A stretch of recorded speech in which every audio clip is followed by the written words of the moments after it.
Welcome to the fourth lesson in Chapter 4 of the Pearson video series. The fourth lesson covers two more triangle congruence theorems.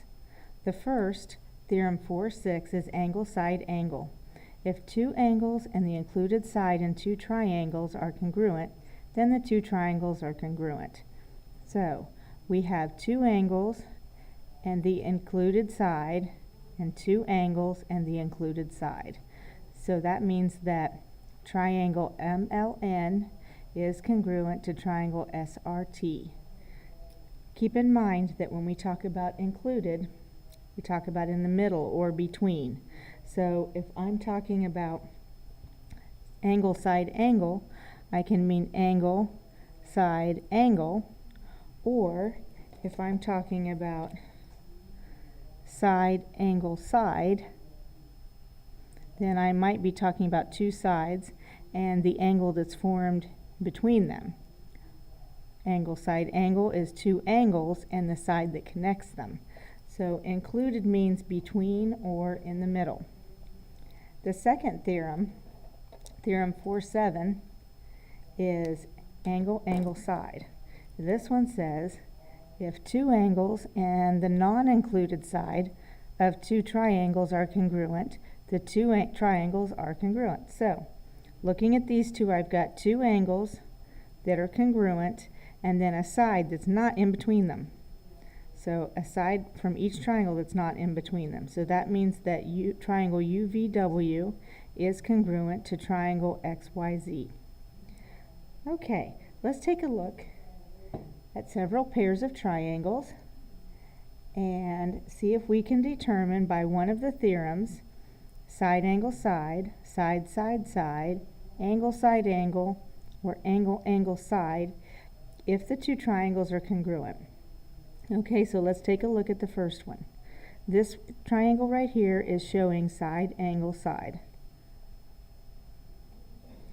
This triangle is showing side side angle,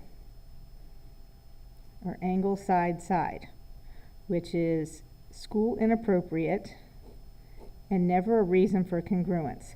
So we're going to have to say that this one is an example of two triangles that are not congruent. Okay, let's take a look at the next one.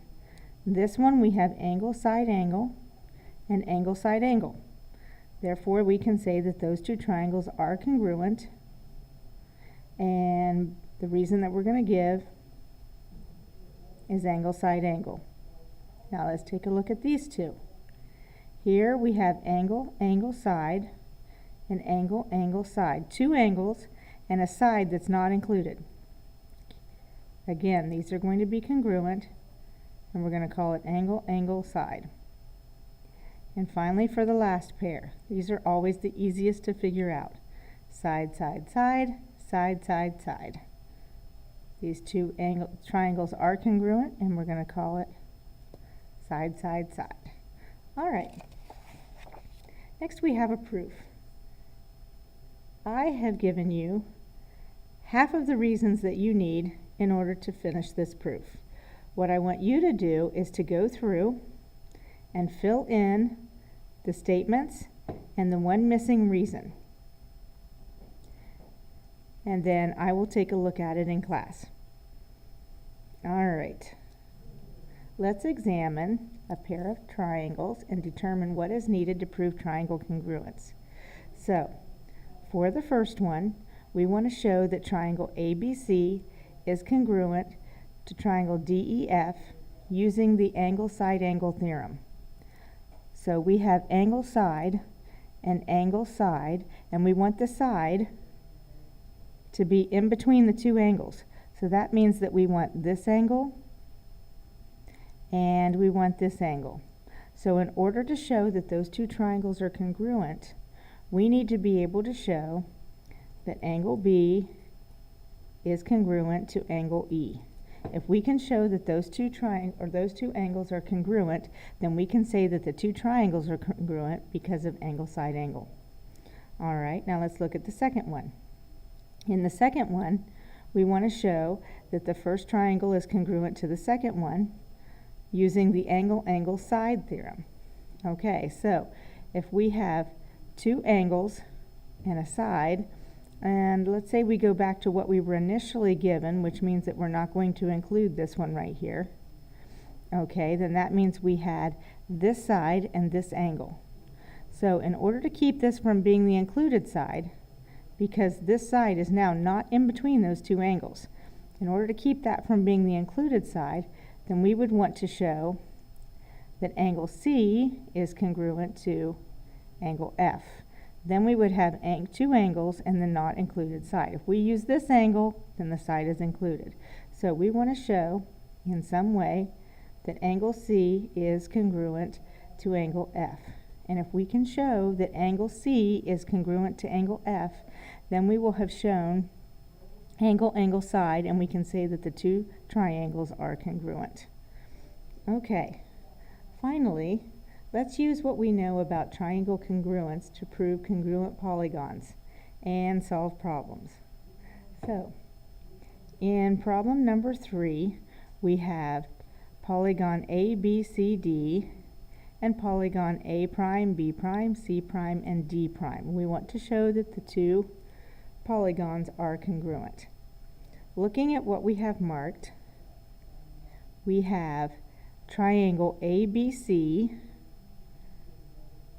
a side, an angle, and a side. So this one and A prime, B prime, C prime also has side, angle, side. So we know that triangle ABC is congruent to triangle A prime, B prime, C prime because of side, angle, side.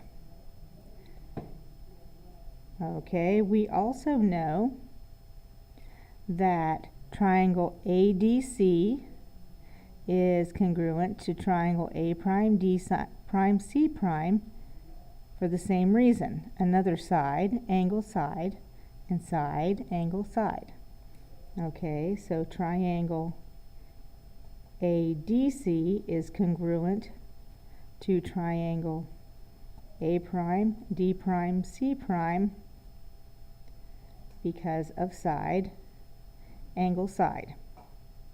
Okay, now we can say that the two polygons, the two quadrilaterals, are a composition of two congruent triangles, then they have to be congruent. So, because the two polygons, or the two quadrilaterals, will be real specific, because the two quadrilaterals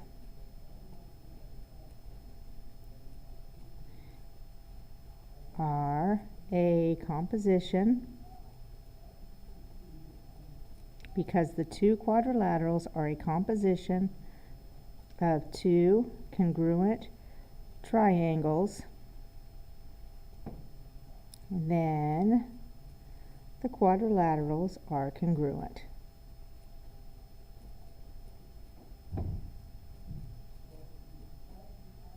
So by showing that the two triangles are congruent and the other two triangles are congruent, we've shown that a composition of triangles are congruent and therefore the quadrilaterals are congruent. Okay, last one. We want to use the fact that ABCD is congruent to EFGH in order to solve the value or find the value of x. Sometimes it's hard to tell which lines go together. So clearly these two go with these two, but it's hard to see sometimes which one's which. So you can go from the congruent statement. Each of these letters in the first polygon corresponds to the letters in the same order in the second polygon. So we want to figure out which line goes with EH, and EH is the first and last part of that polygon, which means that it is going to be congruent to AD, which is also made up from the first and last letters in the polygon. So that means that 2x minus 3 is going to be equal to 9, because this side corresponds to this side. So we can say 2x minus 3 equals 9, add 3 to both sides, and 2x is equal to 12. Divide both sides by 2, and x is equal to 6.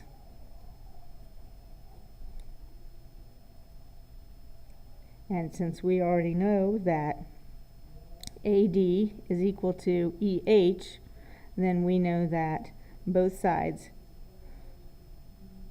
are going to be equal to 9, and x is going to be equal to 6. Problem solved. All right, see you later.